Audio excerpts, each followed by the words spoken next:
A nivel Rosario más cerca. Y estamos aquí de nuevo con más cerca y con nuestro querido colaborador, el licenciado Rafael de Peña, que nos va a hablar del tema sobre el estrés laboral, el asesino silente del clima de organización y la productividad laboral. Rafael, placer tenerte aquí. Del clima organizacional. Exactamente, para mí de verdad es un honor, un placer estar siempre más cerca de ustedes y la audiencia de este tremendo programa con este tremendo equipo. Tanto ustedes como el equipo de producción que siempre está backstage apoyándonos. A que nos está matando con el estrés silente.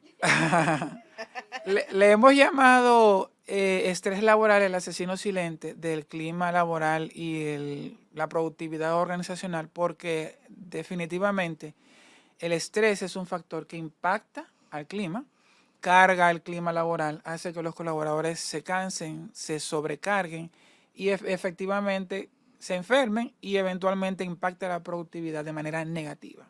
Por eso que es necesario que las empresas puedan combatir este mal que viene arrasando desde hace años, décadas, la gestión laboral en las empresas. Entonces, ¿cómo se manifiesta este estrés laboral? ¿Cuál es cómo lo nota? Porque todo el mundo conoce el estrés, pero a todo el mundo le puede decir, trabajar siempre me ha producido estrés. Sí. O sea, ¿cuál es la diferencia realmente en sentido específico cuando se habla de estrés laboral? Mira, antes de responder tu pregunta, yo quise traer un dato estadístico también bien interesante. Hace poco, hace apenas este mes, se publicó en un diario de circulación nacional una encuesta que realizó una firma llamada Marsh McLennan, y en esa encuesta reveló que en Latinoamérica y el Caribe, de los entrevistados, que fueron aproximadamente unos 4,000 empleados, el 48% sufre de estrés. O sea, estamos hablando de que casi la mitad de las personas que fueron entrevistadas sufren de estrés laboral. Y de ahí se desprendieron 3 aristas, que con esto yo te voy a poder responder tu pregunta. Se respondieron. Es muy alto. Es muy alto. Y de ese 48%, te comento que hubo un 54%, ¿verdad? O sea, del total de la población, un 54% señaló que el principal factor estresor fue o es la sobrecarga de trabajo, o sea, el exceso de trabajo que los supervisores le ponen. El otro porcentaje alto, el segundo factor estresor, viene siendo lo que tiene que ver con el liderazgo, el mal enfoque del liderazgo de los empleadores y de los supervisores, un liderazgo deficiente. Y el otro porcentaje tiene que ver con clima tóxico. Estamos hablando de un 54%, un 39% y un 37%. O sea que esos 3 factores, llamados los 3 factores estresores, el tema de sobrecarga laboral, deficiencia en el liderazgo y ambiente tóxico, son los 3 principales factores y variables que impactan y manifiestan el estrés en el trabajo. Entonces, Rafael, me llama la atención esos 3 estresores, porque bajo mi entender, el segundo y el tercero, son los que provocan la sobrecarga de trabajo. Correcto. Sí, porque están concatenados. Están concatenados de una u otra forma. Por ejemplo, si nos referimos al primer factor, el primer estresor, que tiene que ver con sobrecarga laboral, muchas veces la sobrecarga viene porque yo soy un colaborador eficiente, un colaborador orientado a resultados, entonces me dan más trabajo. Entonces, porque tú resuelves. Porque yo resuelvo y doy resultados. Pero también puede pasar el caso de que haya un liderazgo centrado en los procesos y no en la persona. Cuando el liderazgo está centrado en los procesos, en dar resultados, en productividad constante, entonces no se toma en cuenta a la gente, sino que ven a la gente como máquinas. Entonces los supervisores nada más le exigen que den resultados. Pero también impacta al primero, porque los 3 están concatenados. Y el tercero, que es el ambiente tóxico, está amarrado muchas veces a la responsabilidad del supervisor, pero también eso se ve mucho en empresas que no tienen una estructura de reclutamiento bien definida. Por ejemplo, yo he podido evidenciar en mi experiencia como consultor que muchas empresas familiares, que son más del 98% de las empresas en nuestro país, no reclutan adecuadamente. Como no reclutan adecuadamente, tienen colaboradores jornaleros y pueden identificar un colaborador que sí hace el trabajo y lo sobrecarga. Claro. Ambiente tóxico.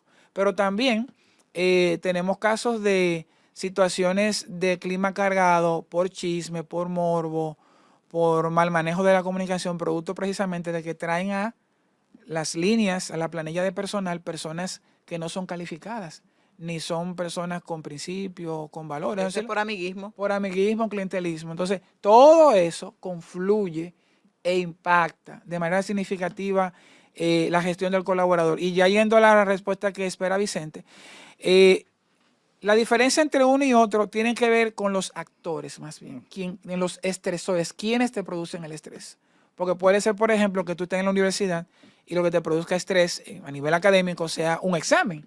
Pero en el ambiente laboral lo que te lo produce casi siempre son el clima tóxico, la mala gestión del supervisor o la sobrecarga, porque tú eres el que resuelve y tú eres el que tiene que hacer el trabajo. Sí, ¿por qué lo llaman silente? Porque silente quiere decir silencioso, que uno no lo nota, es difícil de detectar dentro, el estrés laboral es difícil de detectar o diferenciar. ¿Qué es lo que pasa? ¿Por qué lo llaman silente? Le llaman silente porque aunque es evidente que hay estrés, muchos empresarios se hacen de la vista gorda. No usan las herramientas adecuadas para crear un ambiente idóneo para que los colaboradores se desempeñen. Es silente porque va acabando de manera interna sin que se tomen medidas, porque el empresario lo que quiere es resultados. Entonces no se enfoca en crear climas óptimos de descanso y de relajación, y eventualmente eso impacta su resultado. Lo que él quiere resolver, sobrecargando al colaborador que da resultados, o enfocándose en buscar más personal, o externando temas de horas extras, extendiendo la jornada laboral, eso afecta porque eventualmente impacta la salud emocional inicialmente y después la salud física, porque todos saben, y hay estudios que lo comprueban, que cuando hay un desequilibrio emocional y hay un estrés muy alto, a llegar a un tope del burnout, que es el desgaste físico por exceso de trabajo, eso se traduce en una afección fisiológica, una enfermedad real. Rafael, precisamente te iba a abordar en ese tema, cuando ese estrés laboral sobrepasa las líneas, Sí. llega la enfermedad en el colaborador. Evidentemente, esto tiene un impacto negativo en las finanzas Correcto. de la empresa, Así porque es. tiene que cubrir las faltas por visita médica, también las licencias médicas Así es. y también una carga en el tema del seguro que Así va es. a cubrir la salud de ese empleado. Así es, y tú estás analizando una vertiente que es el ausentismo, que El es uno de los... ausentismo laboral. Pero hay otra que es la rotación de personal. Hay personas que se cansan y sencillamente renuncian. Y muchas empresas no saben el altísimo costo de reclutar personal, porque no solamente es la parte de las prestaciones laborales que tengo que darle al colaborador que se va. Hay un costo también para reclutar el personal, para entrenarlo, el proceso de inducción.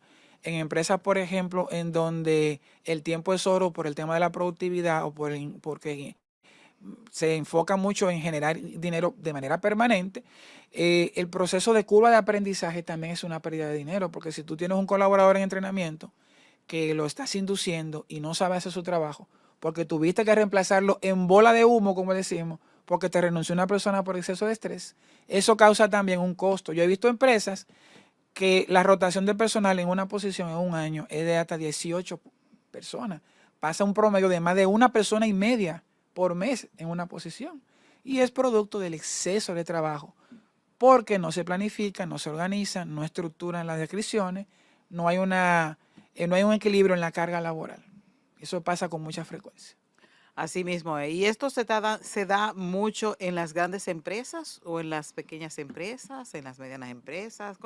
¿Dónde se da más este fenómeno?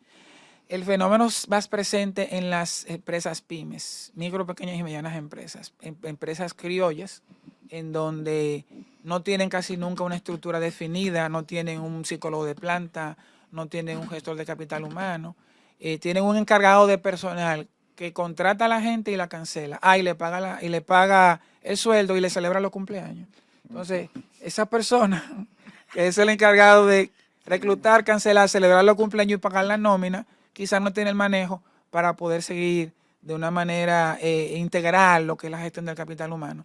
Entonces, muchas empresas por esa deficiencia hacen malos reclutamientos, no le dan seguimiento adecuado y es donde más se ve. También se ve mucho en empresas gubernamentales, que son empresas estructuradas, pero todos sabemos que más del 70-75% de las empresas gubernamentales no tienen un filtro real de reclutamiento, o ese filtro se ve impactado por la influencia, obviamente, el clientelismo, de me recomendó fulano, me recomendó mengano. Ahí se ve con mucha frecuencia ese factor del estrés laboral.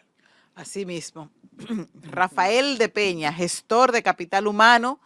Estábamos hablando del estrés laboral y de lo que esto genera en la salud de los empleados y también en los bolsillos de los empleadores. Así el es. impacto negativo en ambos lados. Claro. Sí, quisiera dar un mensaje final y es precisamente eso, que entendamos que no solamente impacta a la salud del colaborador, sino que eventualmente por ósmosis, por fuerza gravitacional, como dice un político por ahí, también impacta la productividad laboral. Así es. Gracias, Rafael de Peña, gestor de capital humano, quien nos ha conversado sobre esta modalidad de estrés laboral, que muchos en algún momento de nuestras vidas lo hemos vivido, aquellos que hemos sido empleados, porque no somos ricos ni somos bellos, pero no millonarios.